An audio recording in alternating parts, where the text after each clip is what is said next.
Yeah. What is good, Regis recipients? How are y'all doing today? Let me know in the comment section. I want to thank y'all for tuning in to this episode of Regis Reflections. Y'all already know each and every episode we have a different athlete on this podcast. And this week we got from the 905, Mrs. Canadian, Mrs. Bella. Say what's up to the people, Bella. Hey guys, what's going on? How are you doing today, Bella? How's your mental on a scale of 1 to 10? I think I'm at like a solid 7 today. Okay. It's been better. Kind of fumbled some exams yesterday, sorting through that, but overall pretty good. Say the exams are in the past. Yes, We in the present now. We in the present. exactly. Got to look. Only looking forward. Only looking forward. We got looking forward to the Drake. Yeah. Party Nigga Folk concert. Yeah. That's good. That's good. So, Regis recipients, Bella here is on the Notre Dame women's volleyball team. Bella, what position do you play? I'm a middle blocker. Middle blocker. So is that the one that jumps really high and spikes? Yes, yeah. We're in the middle of the court. Only Mm. play halfway through. Okay. The tall one usually. Oh, how tall are you? I'm about like 6'2". Ooh, okay. Well, okay. Would you say that would you say that's one of the hardest positions in volleyball? It's one of the harder ones. There's definitely like libero and setting, I think is pretty hard, but you like have to move constantly. Like you have to go back and forth when blocking, so you're always moving. Whereas like other hitters are only moving one direction. So I think that's kind of hard of it, but it's a tough position, I would think. I don't know hardest. I don't want to get canceled. We don't no cancel, no cancel out here. So Bella, what can you just talk about a little bit of what or whom got you into volleyball and what age did you start around? For sure. So I started playing basketball my whole life. Oh, And Hooper. Hooper for sure. And one of my teammates, her dad was starting a volleyball team. So he was like, I'm tall. So he's like, oh, do you want to play? And I was like, yeah, sure. So I was like 11, 12. Mhm. So always played both. And then I chose volleyball my freshman year of high school. And I've just been like playing ever since, just club, high school, national team here. So I've done it all. Oh, okay. So I know you're from Canada. Can you Yeah, just talk a little bit? Would you say Canadian volleyball is different from for American sure. volleyball? Yeah. Oh, so what are some of the differences? So we actually have in Canada, we play with a different ball. We play with like the yellow and blue one. And we in here, I don't have to serve as a middle, but in Canada I have to serve, which means I have to play one time, like a little bit of time in the back row. Mm. And also up until 14 or 15U, we actually have this interesting rule called like it's like a free ball team. So every fourth ball they throw in a ball so you can get like a rep in, which is just like unheard of in the US. Like in the US it's a lot more competitive. Mm. Not to slander any Canadian things, but it is because they actually don't have that. They start from the beginning, like just playing full volleyball. Mhm. So it's a bit Wow. of a change. I would never know. I thought it was since Canada's right there. I thought the Yeah. volleyball would be exactly the No, same. literally. You can go like across the border and completely play. Oh man. Okay. So you said freshman year you committed to volleyball more than Mhm. basketball, and you planning. So can you talk about a little bit of that experience of playing volleyball in high school in Canada? Yeah, so I started playing I played for my high school team. Like we have a little bit of a different semester. Mhm. It's like the second half of the year and we play club volleyball throughout the whole entire time. So it's a bit different. So during my club, I played for Halton Hurricanes, which plays internationally. Mhm. And so we go to the US basically, more simply. So we played US tournaments. That's where I started getting recruited. Mhm. And then COVID hit. So Oh. we got locked down. And my 10th grade year, we weren't able to actually go across the US. So my recruiting went super hot and from super hot and heavy my ninth grade year to like nothing in my 10th Mhm. grade year. And we just like literally were not allowed to play for the full entire year. And then my 11th grade year, I made this program called the National Excellence Program, which is where they take the top 18 athletes in 11th and 12th grade and we move out to the West Coast and we train full time. So I played with them and I lived in Vancouver for 4 months and that was like a life-changing experience. And then I was able to start like I recruiting started picking up again now that COVID had died down. Mhm. And then weirdly enough, Notre Dame was one of my dream schools, always had been my dream school, had a coaching staff switch, and that's when they started recruiting me. And because a lot of people had graduated or transferred out, they were like in need of middles. And I was actually a 2023 middle, but I graduated a year early. So in my 11th Oh, grade year, smart. and then I came here for my senior year, started my freshman year. So that's how it kind of all went down. Okay.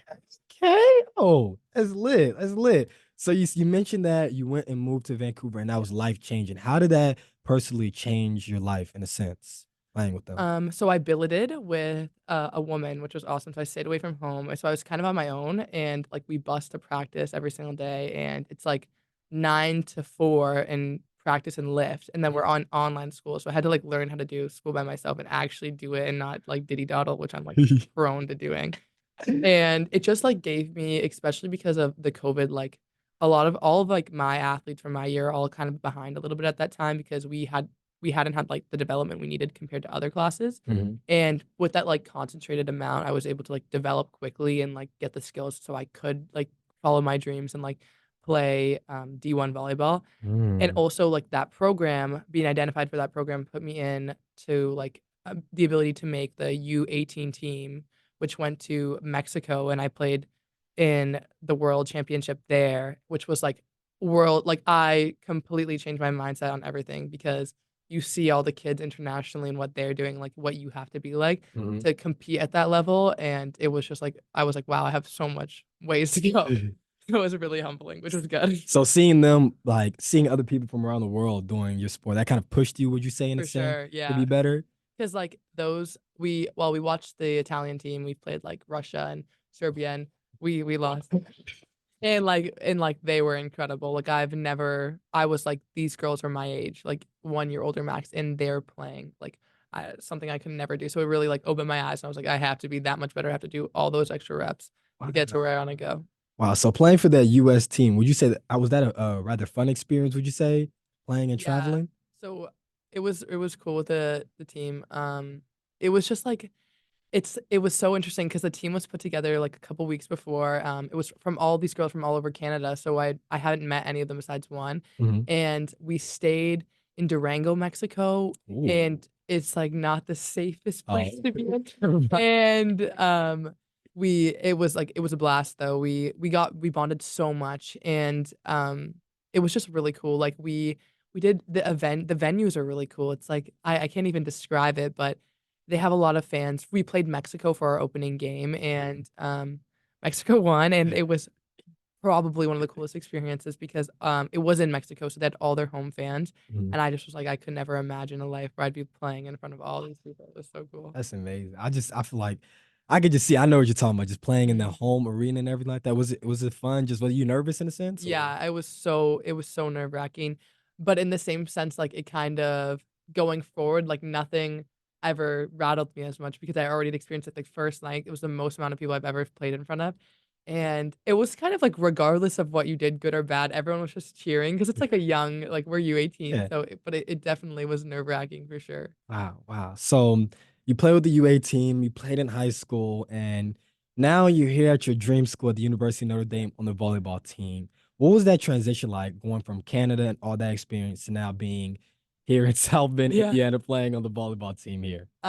Honestly, it was a super hard transition because I would say D1 sports are so cutthroat and like coming in, like you don't really know how to prepare for it. Mhm. And you learn so much so quick. And like the environment is it's so competitive, but in a good way. So like I really had to follow like I thought I knew it, but I didn't know anything. So like kind of Mhm. rebuilding from the ground up. And I came in super young. So it was just like a lot to take in at first. My freshman year, definitely I struggled. But it like really helped me and actually made me like I feel like just outside of sports into the person I am today, like all those struggles really, really worked out well. Wow, wow. So you had to start when you came here, you had to build from the ground up Yes. everything in a Yes, sense? because a lot of the things too, the technique that we learn in Canada is different than the technique here. So Oh. I had been like training a specific way of like doing my footwork or hitting, and here they do it completely different. So I had to like start fresh and like relearn these things that I had been doing. And like that's super hard because it's like I was like I felt as if I could with the old way I was okay like doing my skills. But my coaches were like, no, if we switch it to this way, like you'll be so much better at it. And I had to like trust the process because it's like you're become terrible when you're changing the way you do things that you've done it for the Mhm. past like 10 years. But I trusted the process and it worked out. It's like I had to fully commit to it and it worked out for the better. So like changing everything Wow. was good. That's good. You trust the process, like Yes. Joel and B say, trust the Yes. process. So Yes. far. So I know I met you earlier, I want to say last semester. Yes. And when I met you, unfortunately, you were had an ACL Yes. injury. So could you just talk me through of that Yeah. injury and just that mental process of how you were able to get out of that and see the light? Yeah, so weirdly enough, my beginning preseason played like two practices, had a concussion. Then I came back like a week later and I was like, all right, let's start. Week of our first game was on Friday. It's Monday, Tuesday school starts. Mm. Going up for a warm-up hip. So no one is even around. And I fall and I'm like, my leg must have snapped. I'm like, what the hell just happened? And my AT was like, this is like textbook ACL. I'm like, oh crap.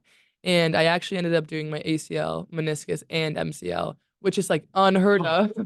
Like I also like those are like football injuries. Like you had to Yes. be hit, and I just fell. No one was around me. So like so that was a lot, and I was non-weight bearing, so I was on crutches in a scooter for like 10 weeks, 12 weeks. I didn't walk. I wasn't allowed to put any weight on it. So that was a lot. When I first went down, I was just like kind of in shock. Mm. But from the standpoint of like losing my season, obviously I was upset. But I kind of viewed it as like this is a challenge that I'm gonna overcome. And in the grand scheme of things, like it sucks. ACL, it's terrible. And like there's points where I was like, am I ever gonna be able to walk again? But I had like teammates who had gone through it, and there's a girl on my team who tore both, and she's our starting middle. So I was like, I'm gonna get through this. Like I got to see that every day. So if I didn't have that, I would definitely think it'd be a different mindset.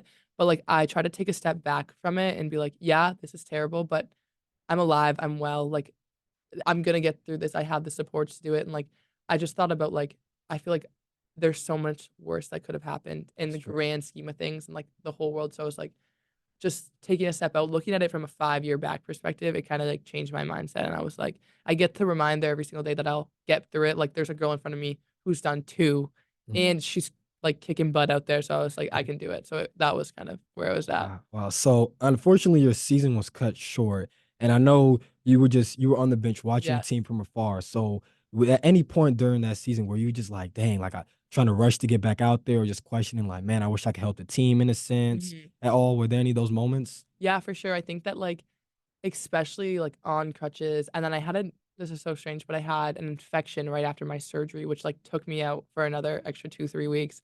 And I felt like it wasn't that I felt isolated from the team, like I knew they were there for me, but I felt like there was nothing I could contribute when I like could barely even like stand or even be around too much. Mhm. So that was where I kind of struggled. And the way I kind of found through it was like in the ways that I could contribute, I try to be my best. So like for me, I love to do the music at practice and I know everyone's favorite song. So I'd like love seeing people's face light up when I would cue their favorite song and they'd be like, oh, who knew this? And I'm like, yes, like that made me feel like so a part of it. And then like on cheering on the bench and stuff, like I feel like especially in the beginning, I try to with even like feedback to my teammates, I try not to say anything because I was like, I'm not even playing, like I can't even stand, like no one's gonna listen. But when talking to them, they're like, no, we still like we could still use your feedback. You still know what you're talking about. So I try to like slightly start giving in feedback, getting more into things. And then like when I was walking more and being around more, it all just kind of naturally flowed from like cheering and like engaging with the team a lot more. But it was definitely a struggle. It was felt isolating because it's like, even though like I see these people all the time, like you see them like in the locker room practice and then after in classes and stuff. And I literally just would see them at practice a little bit because I was in rehab for so much of the time or like the time that is usually in the locker room, like I can barely get into the locker room on crutches. So it was like a whole thing, but it ended up all being okay in the end. Wow. So after your ACL injury and being able to get out of that, what experiences, what did you learn overall from that, just coming out of that process? What did you personally learn? Honestly, it changed my perspective on so much. Like gratitude is huge, I think, and empathy. And I was like, I can never take for granted the ability to walk. I was like, so much of your life is like walking around, all these like little tasks that I would do like with the blink of the eye. I couldn't do them when I had my ACL. Mm. So like the second I was able to walk, I was going for walks around the lake. I was just standing in the sun because I hadn't been able to do it. So I was just like really grateful for like the little things. Like I think I take for granted like how I'm fully can do anything with my body and like some people don't actually have that function. So I was like Mm. when I didn't have walking, it like opened my eyes to so many things. And then on top of that, like I've been around people who've had injuries, like my best friend tore her Achilles, and I thought like I was like yeah like this is terrible. I want to be here for you. I thought I understood, but until you go through it yourself, you really don't get it. Mhm. And I was like, wow, I have so much respect. Like the girl, like I said, she had torn both, and I can't even imagine tearing it again and going through that process again. Like it's such a tedious process. So like it really like allows me to put myself in other people's shoes and like Mhm. have that ability to communicate with them and like know like oh, this is how I felt during this, and like remembering that and like making sure that I'm effectively communicating with others, because it's like one thing to like understand, but it's another thing to like go through it yourself. So I feel Exactly. like that in itself, not that anything is worth that injury, but it really was beneficial to me. Like that skill is just like I think good to have. Wow, I'm so glad that you're able to get out of that and recover and everything like that. So, wait, what is your current major here at the University of Notre Dame? I'm a science business major. Take a sec moment. Take a prayer for that. Yes, Besides, please. besides this, so Notre Dame, we already know, a very academic, rigorous school. And on top of that, science business, not an easy major. And on top of that, you're a D1 volleyball athlete here. How do you balance being an athlete and being at Notre Dame, especially with such a academic, rigorous major? Yeah, honestly, it's still a struggle, but I think that a lot of it comes to, like, time management and using a calendar. So my freshman year completely struggled with this, like, flew by the seat of my pants. I don't even know what that saying is. I'm glitching right now, but like I just kind of YOLO'd it, and that didn't work out too well for me. But I've noticed that like making sure like I have a calendar of set times and everything is like alerting like 3 days in advance. Like I remember, I'm very forgetful. So like it helps to have the calendar, Mhm, and then on top of that, like I obviously love being social and like seeing my friends and doing things, but it's kind of like I can't always be doing something. I have to lock in on my school in order, because once one part of my life is kind of decreasing, like it's gonna affect everything, whether it's my mental health, whether it's my volleyball performance or mhm, anything in that thing. So like being present with what I'm doing and then understanding that like I have to say no to some things and there's going to be numerous opportunities, and like it's nothing is that serious. Drake isn't going to come the night that I don't go out or something like. So that's the big change I notice is like understanding and not trying to play have a foot in every world. Like if I have an assignment, 3 assignments due, like I can't go out the week before. Like I have to lock in and do them. And like mhm. it's not the end of the world. I struggle with FOMO, but I kind of with the ACL, like not being able to do it, it kind of went away. So it kind of worked out well for me. It's just you. And Drake is always going to be there. Always going to be Exactly. there. I understand. I understand. Exactly. So you've been playing volleyball for quite some time of your life. So in either Canadian high school or even here at Notre Dame, has there been a certain practice or game where you were just out of it, it wasn't your best, and you just kind of going through it mentally? And if so, how were you able to pull yourself out of that? I think that um the biggest time I went through it mentally was when I was ooh, there's actually 2 times. So as a freshman, I came and I actually redshirted. Mm, So that was a struggle because I like you grow up like any athlete, like you play your whole life, you're not really used to not playing. And my role switched from like being a contributor on the court with my club team, my high school team, to having a different role with helping those on the court in the best way I can. So that switch was a little hard for me because I hadn't done it before, but it really um it really like changed my perspective on so many things, and like I really fed into like it's not about what I like it's not about how I'm doing, it's about helping the team. You're contributing to a greater thing than yourself. So that was switching to that mindset really changed a lot of things. And like the other thing was that I was like used to like doing I feel like so many in high school at least, like trying to do so many different things to be the best at all these different skills. mhm, And with recruiting, like it's so hit or miss. Like some schools are like, "Oh, we love you," and then the next day just drop off. And mentally that was super challenging because I was like you go from being like, "Oh my god, I could end up playing college here," to like not hearing from them the week after. And like I felt like in my performance I kind of was just like, if I don't play good today, I'm never going to play college volleyball. And the truth is that's so not true. And the coaches are barely even looking at your skill sometime. Like they know you're good. They know they've seen footage of you. They know you can hit a ball. And they're more seeing about how you're treating your teammates or how you're talking to your parents on the side of the court. So understanding that kind of like with I'm rambling, but Okay. with like the whole like some days being wanted and some days not being wanted, it kind of affected my performance because I got in my head mentally. Mhm. And then also just like outside of volleyball, I felt like my whole worth was determined by whether or not one of these college schools wanted me or not. And to get through that, I kind of had to like slow it down and take everything by like the second, by the hour. Like I'm going into practice because I'm going to practice to get better. I'm not going in because I'm trying to get that scholarship or whatever. And like Mm, I'm going in the game because I love the sport of volleyball and I'm playing this game because I love it. And it kind of took the pressure off myself. And like outside of volleyball, I was like, oh, like I'm doing this because Bella likes to do this, not Bella, the volleyball player, likes to do this, or like mm, kind of developing a better relationship with myself and like deepening my understanding of myself and finding things that I like to do outside of my sport and like who I am as a person. So that kind of mm. all And helped that me. helped you a lot, would you say? Yes, for sure. Oh, that's good. That's good. Amen. Amen. So, one final question before we wrap things up, Miss Bella. What advice would you give to the listeners and the viewers out there on their mental health journey? My biggest advice would be, I think honestly, speaking up about what's going on in your head is crucial. Like I think that we need to break the stigma around it, but also like understanding that there's so many resources for you out there, whether it's your family, a therapist, your friend. Like you don't have to fight these demons alone. And I mean that in the sense that like I think that when your mental health takes a huge toll on you, especially because it's like for me personally, it's like consuming me on the inside because I don't want to mention it to anyone else. And I can't really sort through my own emotions and what's going on and how to take the next step. But as soon as you talk to someone else, or either like just speak it out loud, whether it's like in your room to a phone or something, like I felt personally I could like find clarity with that. And like there's so many different ways to help, and so many people are going through the same thing. So like speaking out, I think is my Mm, biggest advice. mm. Well, Regis Sippers, you heard it from Miss Bella right here, Miss Canadian, Miss Drake fanatic. Y'all Woo! already know. Regis recipients, thank y'all for tuning to this episode. Bella, thank you for joining me on this Thank you episode so of much for Regis having me. Questions. Thank you, thank you. Regis recipients, remember, it's okay to not be okay. You matter. Absolutely. It's your boy JD.